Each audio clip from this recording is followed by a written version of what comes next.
Halo semuanya, perkenalkan nama saya Nodi Anton Suhartono dari kelas MJ102.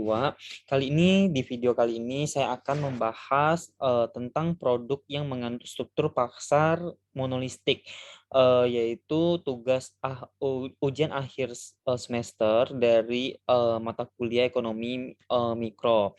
Nah, sebagai informasi awal, persaingan monopolistik adalah sebuah bentuk pasar di mana produsen saling berkompetisi dengan produsen lainnya yang memiliki produk hampir serupa. Namun terdapat perbedaan di antara masing-masing mereka karena produk yang diproduksi hampir serupa, masing-masing produser akan bersaing dari segi kualitas, harga, serta cara pemasaran produk mereka. Nah, saya akan membahas suatu produk yang sangat tidak asing dan hampir semua kalangan masyarakat menggunakannya, dari anak kecil sampai orang tua menggunakannya, yaitu handphone. Handphone. Dan kali ini saya akan membahas dua brand terkenal, yaitu brand Apple dan Samsung. Nah, dua perusahaan raksasa ini bersaing sangat ketat dan untuk mencari hati dari para penggunaannya. Nah, Samsung dan Apple ini sama-sama memiliki produk smartphone di kelas premium.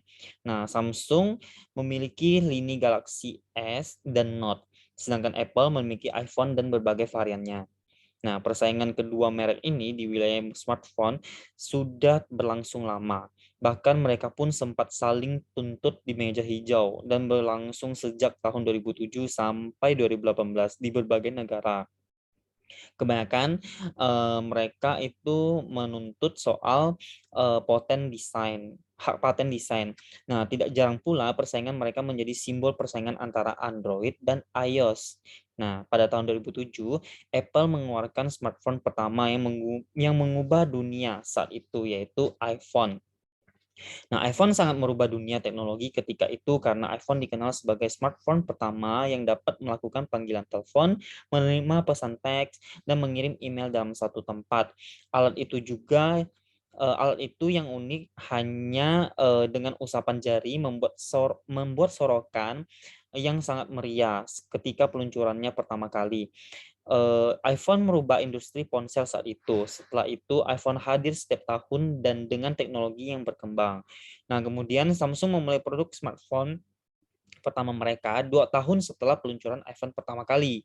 Nah, pada tahun 2009, Samsung meluncurkan produk smartphone pertamanya. Ponsel itu diberi nama Samsung Galaxy GT17500. Nah, smartphone itu mengusung sistem operasi Android.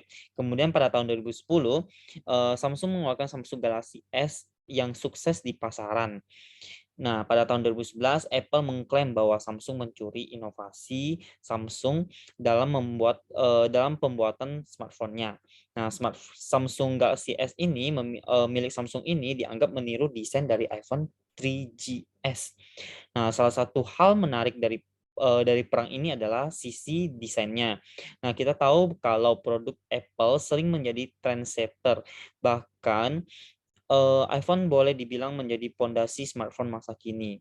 Nah, di sisi lain, Samsung juga memberi pengaruh besar. Samsung memperkenalkan layar melengkungnya ke samping di Galaxy Note Edge.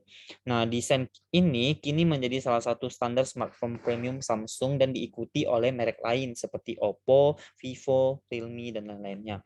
Nah, selain itu, Samsung juga menawarkan tren layar lain seperti Infinity O di seri Galaxy S10 yang berbeda dengan tren notch yang dipopulerkan iPhone X. Nah, selain itu, ekosistem yang mendukung juga menjadi persaingan tersendiri. Apple tentu saja sudah punya integrasi tersendiri antar produknya. Nah, sementara Samsung menghadirkan berbagai integrasi dengan Windows, mulai dari fitur DeX sampai kerjasamanya dengan Microsoft untuk OneDrive atau Cloud dan Office. Nah, belum lagi untuk teknologi kamera atau terobosan teknologi lainnya. Nah, memang ada merek lain juga yang memiliki produk unggulan bersaing seperti Huawei, seri P atau Mate, dan Google Pixel. Namun secara umum, persaingan yang mereka bawa belumlah ikonik seperti Samsung Galaxy versus Apple iPhone. Nah, dan belum lama ini Samsung meluncurkan series Z Fold 3 dan Z Flip-nya pada Agustus 2021. Nah, sedangkan Apple juga meluncurkan series terbarunya yaitu iPhone 13 di bulan berikutnya, yaitu September 2021 dari masing-masing series menawarkan fitur dan keunggulannya masing-masing. Nah, dan akan dipastikan setiap tahunnya kedua brand raksasa ini akan terus bersaing dan berinovasi dalam meluncurkan seri-seri terbarunya. Nah, berikut salah satu contoh persaingan produk yang terjadi pada bidang smartphone yang menganut struktur pasar monopolistik. Nah, sekian dan terima kasih penjelasan saya mengenai produk yang menganut struktur pasar monopolistik. Terima kasih dan sampai jumpa.